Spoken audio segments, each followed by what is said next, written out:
Hello, boys and girls. So today we're going to talk about Tesla stock and Palantir stock. Well, actually, not too much to talk about with these two stocks. We see that we're still kind of in the pattern where we're expecting to go. With Tesla, we just expect to grind higher. And interestingly enough, we kind of retested this 20-period moving average here. And we're back on track in terms of where we think we're going to go. So nothing's changed with Tesla stock. With Palantir stock, not much has changed here. We look like we're going to go higher.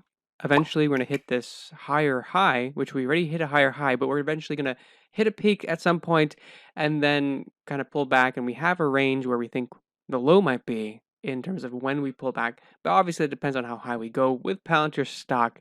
And the interesting thing here that I want to talk about today is the S&P 500.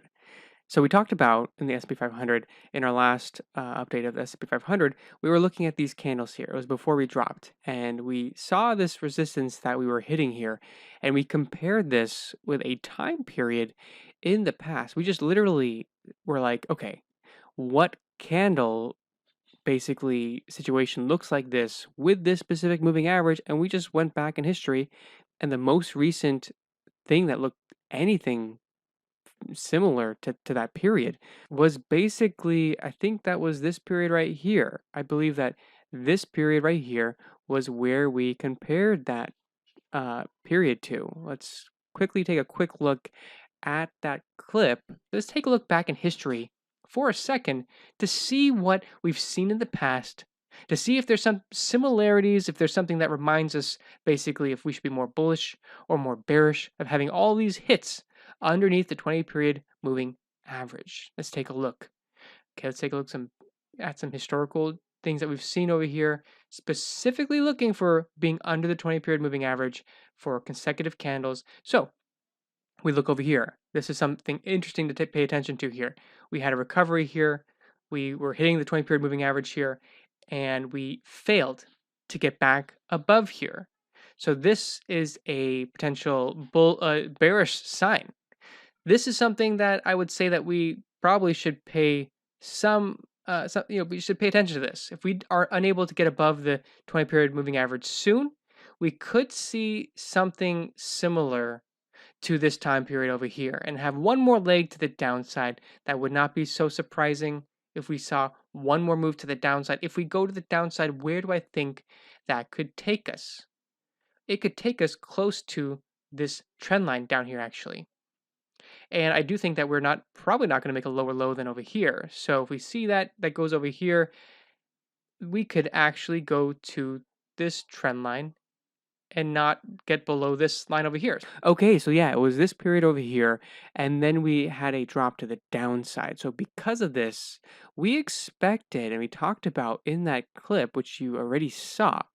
So some things happened according to what we were expecting, and some things obviously happened in a little bit different manner. We expected one thing to hit the bottom of this trend. Well, that actually happened, right? We hit the bottom of this trend, we went below it momentarily here, and quickly snapped back above this trend, and this trend continued to act as support. One thing that we didn't expect, we thought that we would not necessarily go below this low. We thought that this move might take some more time and eventually hit this over here, not having to go below the low from back here. So we didn't play out exactly how we thought that might play out. Another thing just to keep in mind with this run, it wouldn't be crazy for us to again retest this trend line again at some point before finally making a break to the upside. I'm not saying that has to happen. We might eventually, this just depends on if we can break above this moving average right here in the near future. And this is the 20-period moving average. Just take a look, since this helped last time, let's take a look back at that time period that we were comparing this to and see what happened when the next time we went near the 20-period moving average. Well, we were under it a few times, tried to break above it, kind of danced above and below it, and finally just broke to the upside. While that is bullish in terms of this scenario, clearly we had another dip after that, right? So that could be an expectation. It could definitely happen, basically a longer period of consolidation. So we could see, right, either that double dip sooner, or we can see a break above the 20 period moving average, and then another breakdown below, probably finding support around this trend. But again, like we did over here, we could have a break below it momentarily. So that's an interesting thing that's happening here. It's playing out in a very similar way to how we kind of envisioned it, but a little bit quicker than we expected. But it's similar nonetheless in terms of hitting our trend line like we thought would act as support. So not surprisingly, it acted as support. Let's take a look at Metromile stock.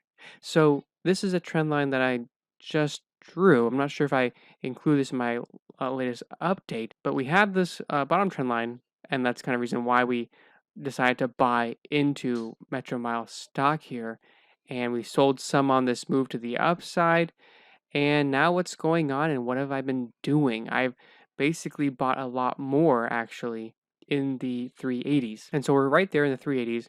I think my cost basis right now with this is still $4 and maybe 22 cents or something like that. So I'm still in the red on the current position that I'm holding at the moment. So we'll see what happens there. But in my last update for this stock, I mentioned this was a good opportunity here for us to have a second try on this 20 period moving average. But I mentioned if we can't get above this 20 period moving average and break and basically gap above this, then I'm expecting lower lows. And I mentioned we can go as low as like, I think it was 340 I mentioned. So that's still in play. If we can't get above this soon, we could drop pretty low. Like, I mean, at the moment, we can get even lower than 340. We can get to almost $3 flat or something like that. Again, I still think that's kind of less likely. We are finding this line of support around here, so that's good. We're finding some support there. Arguably, we could be drawing something a little bit like this too. An interesting thing about this whole move, we can see that we also have this bigger, basically, move that is happening here. And this has been a big move to the downside here. And so we're expecting a breakout soon, one way or the other. And our bias is before this triangle completes, we expect a breakout to the upside. And again, we are expecting a move towards this gap. Whether this gap will be filled or not, we have one target at the bottom of the gap and one target at the top of the gap. This does not mean that price will even get here, or doesn't mean that price can't break above that. When we have a breakout to the upside, it's likely that we do see higher highs and a breakout, but these are some interesting areas to target that I'm watching, at least for the moment, with this stock. And I'm going to be excited to see this play out because this is going to happen relatively soon, I think. So how much more time do we have in terms of like, well, it basically, so it's the 24th here. It's basically going to happen within the next month, within the next probably probably 2 weeks. So that's pretty exciting. This could play out for a month, but it's probably going to play out within the next 2 weeks is my guess, if I had to make a guess here. So we'll see how that plays out. I'm pretty excited to see where this ends up going. Obviously, I have the bullish bias on this breaking to the upside, so keep that in mind and make that not influence your decisions of what my bias is of where this is going to go. We'll see what actually happens and how this actually shakes out.